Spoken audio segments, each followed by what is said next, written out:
প্রথমটা হচ্ছে রিভার মেন্ডার্স, যেখানে নদীর সঞ্চয়জাত ভূমিগুলো দেখানো হয়েছে, যেমন প্লাবনভূমি আছে, বদ্বীপ আছে, এই সমস্ত ভূমিগুলো দেখানো হয়েছে। এই ছবিটা হচ্ছে কাস্ট অঞ্চলের সঞ্চয়জাত ভূমিরূপ, যেমন স্ট্যালাকটাইট, স্ট্যালাগমাইট, কেভ পিলার, ডিপস্টোন, এই সমস্ত যাবতীয় ভূমিরূপ এখানে দেখানো হয়েছে। বাহ, এটা নদীর বিভিন্ন গতিপথগুলো দেখানো হয়েছে, যেমন উচ্চগতি, মধ্যগতি এবং নিম্নগতি, আর প্রত্যেকটা গতিতে কোন কোন ভূমিরূপ সৃষ্টি হয় সেগুলো একটু হালকা এখানে দেখানো হয়েছে।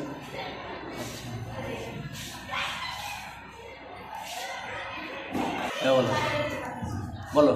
এটা ভৌমজলকে দেখানো হয়েছে, যেখানে মাটির নিচ দিয়ে যে যন্ত্র বা ফাটল আছে তার মাধ্যমে কীভাবে জল প্রবাহিত হচ্ছে এবং সাগর বা মহাসাগরে পড়ছে। তার সঙ্গে সঙ্গে এখানে যে জলচক্র আছে সেটারও ধারণা দেওয়া হয়েছে। বাহ,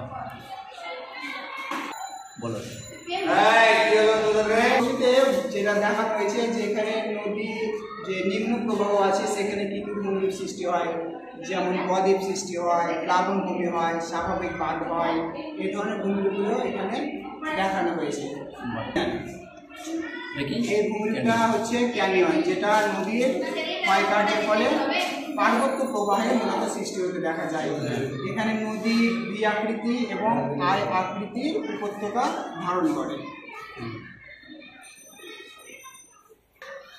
জলপ্রপাত ওয়াটারফল, আচ্ছা আচ্ছা। নদীর একটা গুরুত্বপূর্ণ ক্ষয়জাত ভূমিরূপ, যেখানে কোমল শিলা এবং কঠিন শিলার পাশাপাশি অবস্থান করে বা উল্লম্বভাবে অবস্থান করার ফলে নদী নরম শিলাকে দ্রুত ক্ষয় করে এবং সেখান থেকে জল কিন্তু আছড়ে পড়ে থাকে নদী।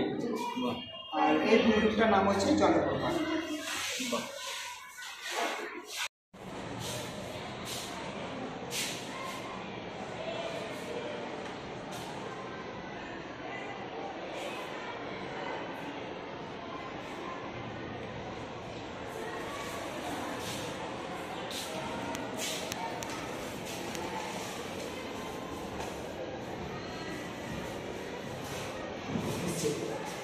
চলেছে।